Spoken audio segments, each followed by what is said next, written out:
Assalamualaikum warahmatullahi wabarakatuh. Kami dari kelompok 5 kelas A1 dalam mata kuliah Teknologi One akan mempresentasikan hasil ujian praktikum kedua. Sebelum itu, izinkan saya untuk memperkenalkan anggota terlebih dahulu. Yang pertama ada Bintang Hamizan, yang kedua ada Fadila Zahra, yang ketiga ada Hafiz Tiftazani, yang keempat ada Dava Ardiana, yang kelima ada Stephanie Manuel, yang keenam ada Ilham Alfianda. Saya akan menjelaskan secara singkat melalui latar belakang dari ujian praktikum ini. Dalam ujian praktikum ini eh, digunakan untuk mendukung konektivitas antar lokasi yang berjauhan seperti kampus Universitas Indonesia atau UI dan Institut Pertanian Bogor atau IPB. Diperlukan implementasi virtual private LAN service seperti VPLS di atas jaringan MPLS untuk menjatuhkan jaringan lokal secara virtual. Selain itu, monitoring dan manajemen jaringan juga menggunakan Syslog, SNMP, dan NetLow menjadi aspek penting dalam kinerja dari keamanan jaringan. Selanjutnya, berikut ini adalah topologi dari ujian praktikum kedua, di mana di sini kami menggunakan VPLS atau Virtual Private LAN Service, dan ada BGP, ada MPLS. Selanjutnya,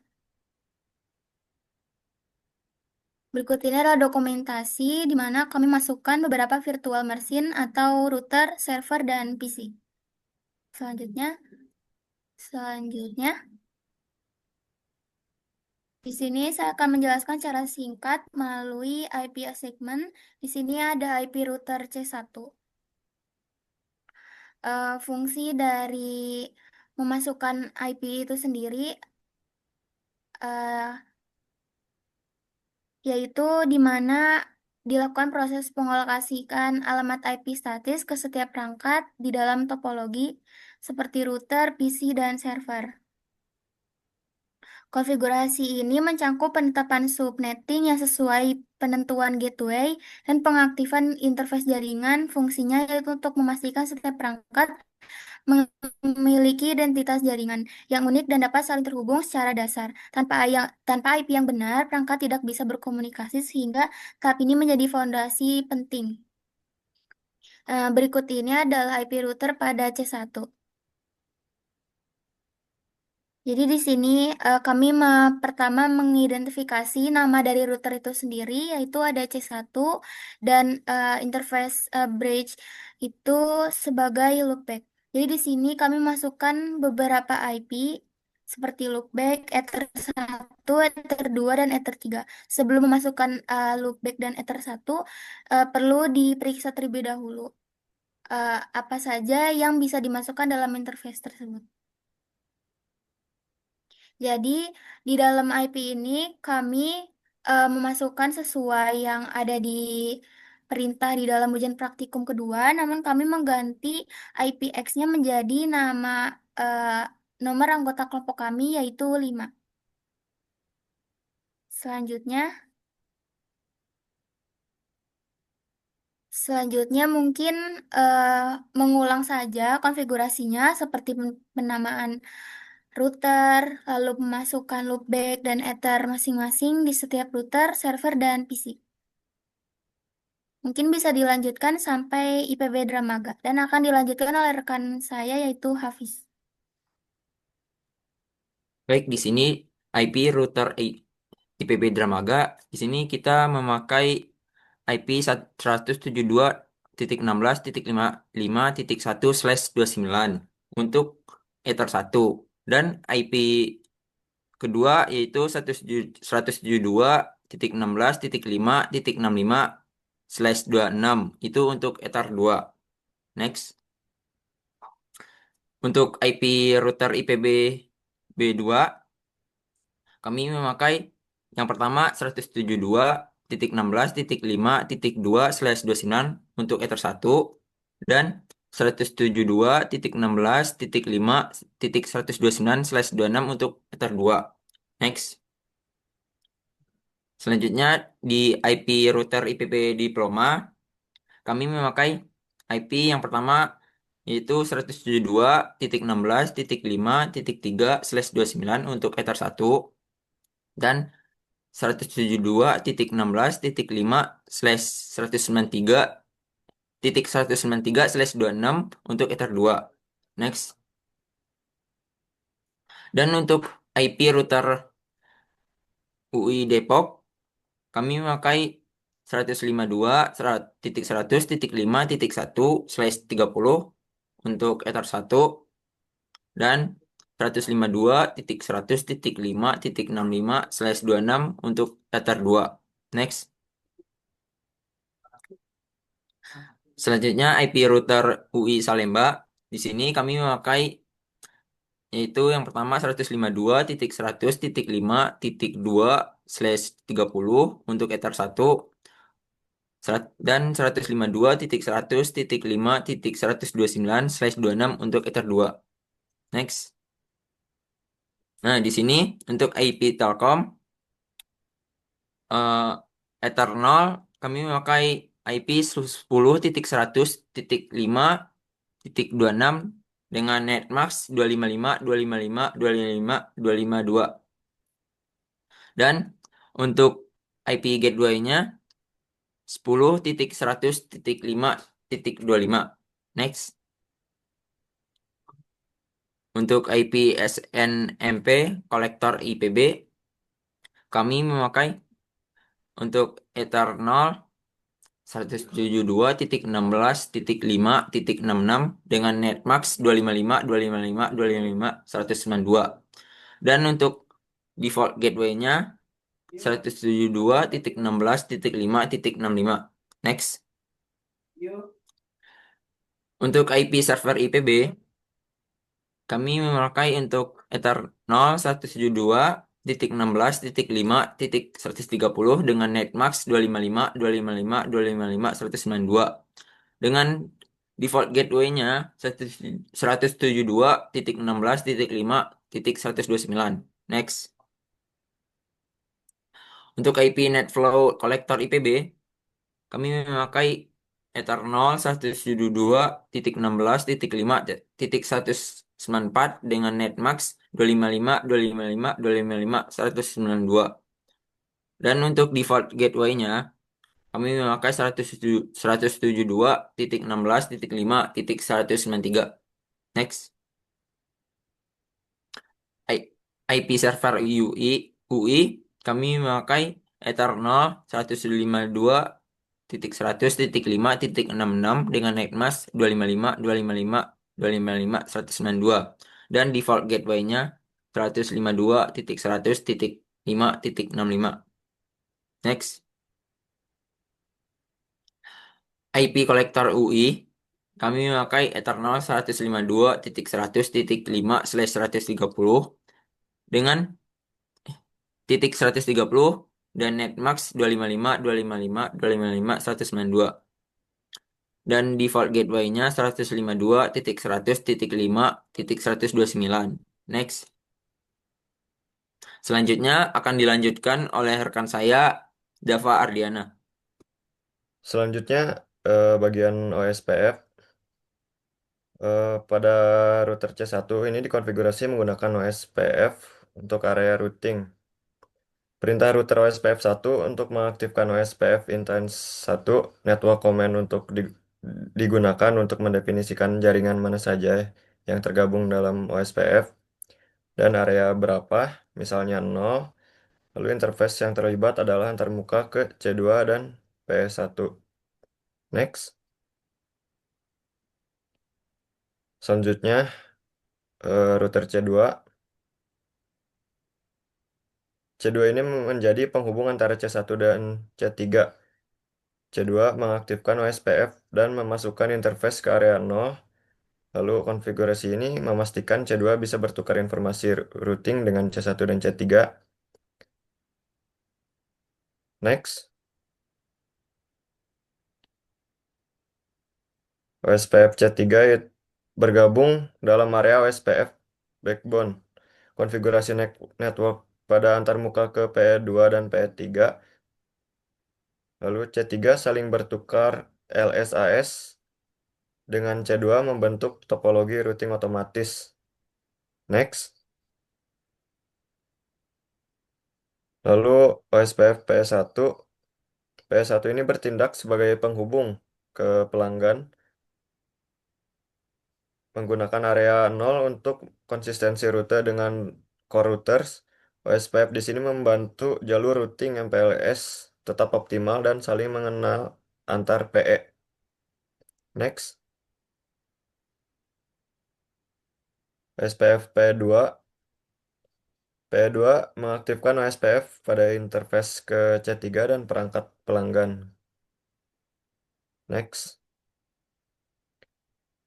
Eh, Sama seperti P1 dan P2, P3 juga mengaktifkan OSPF konfigurasi pada antarmuka ke C3 dan pelanggan. P3 dapat mengenali rute antara P untuk forwarding VPLS berbasis label. Next. Lalu ada konfigurasi RIP pada bagian IPB Dramaga menggunakan RIP untuk pertukaran rute dengan PE. Rute RIP dan version 2 untuk menggunakan RIP versi 2. Network comment menunjukkan jaringan lokal yang dibagikan ke RIP. Next,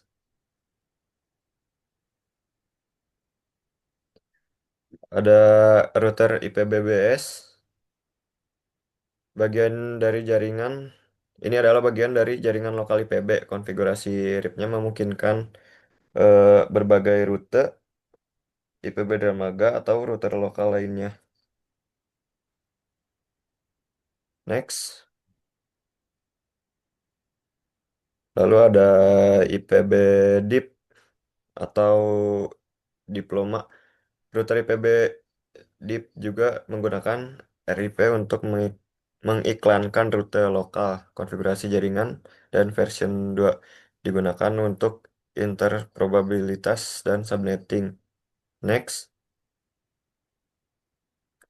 lalu IPB Depok. Router ini termasuk bagian dalam sistem jaringan IPB. RIP membantu mendistribusikan informasi rute antar router IPB dengan PE. Next.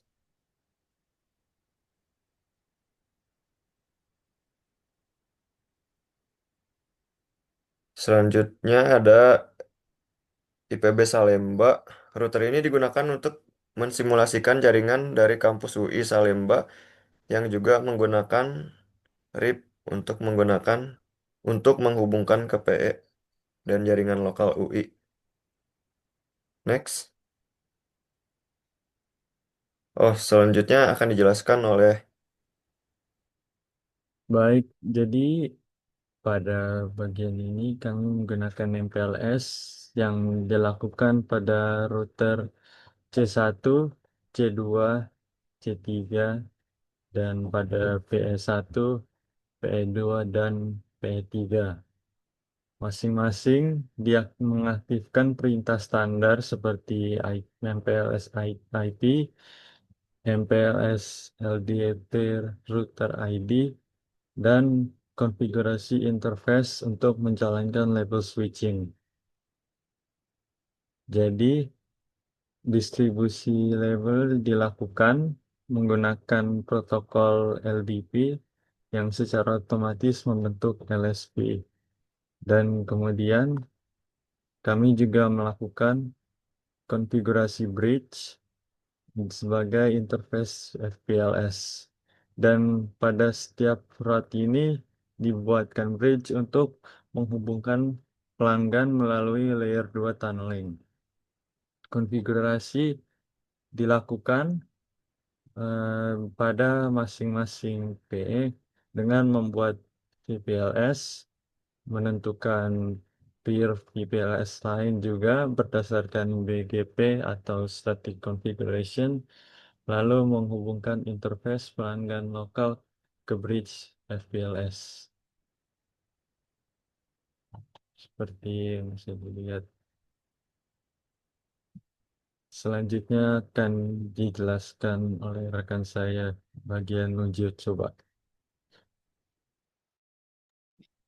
Selanjutnya pada bagian uji coba ini kita akan memasukkan komen routing BGP peer PR detail untuk mengecek apakah BGP peer-nya udah masuk atau belum. Itu dilakukan di router bagian PE1, PE2, dan PE3. Next, next. Selanjutnya setelah mengecek BGP peer tadi, kita melanjutkan ke interface VPLS BGP VPLS. Dengan komen interface berikut, itu bakalan dicek untuk ketiga router sama seperti sebelumnya di PE1, PE2, dan juga PE3. Next. Kemudian setelah BGP VPLS, mengecek interface VPLS-nya. Next. Setelah VPLS, lanjut ke VPLS monitor. Di sini dengan komen interface VPLS monitor, kita mengeceknya VPLS 1, 2, dan juga 3 yang akan menghasilkan remote label, local label, remote status, transport next stop, dan juga impulse label. Jika keluar maka pengecekan berhasil. Next. Selanjutnya mengecek bagian forwarding table pada PE1, PE2, dan juga T3 dengan komen NPLS forwarding table PR. Jika keluar hasil tabel yang dimana berisi interface label, out labels, destination, dan juga INEX up, maka pengecekan berhasil. Next. Selanjutnya akan dilanjutkan oleh rekan saya Ilham. Ya, baik. Untuk selanjutnya adalah uji coba IP router IPB, yang dimana ada IPB dari Dramaga dan IPB Baranang Siang dan IPB Diploma. Sebagai contoh, di sini konfigannya adalah IP router print, lalu keluar hasil yaitu 172.16.5.0/29. Next.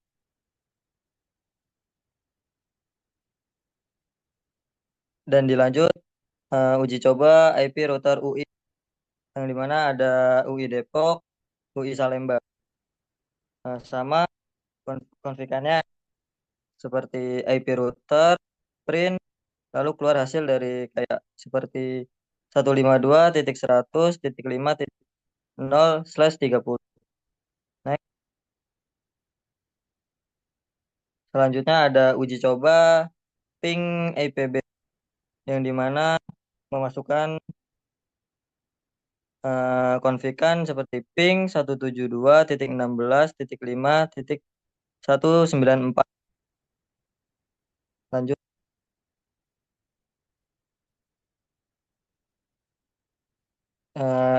Di sini juga ada ping UI, sama konfigannya seperti ping 172.16.5.194.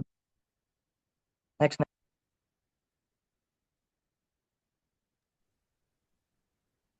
Terakhir yaitu ada kesimpulan.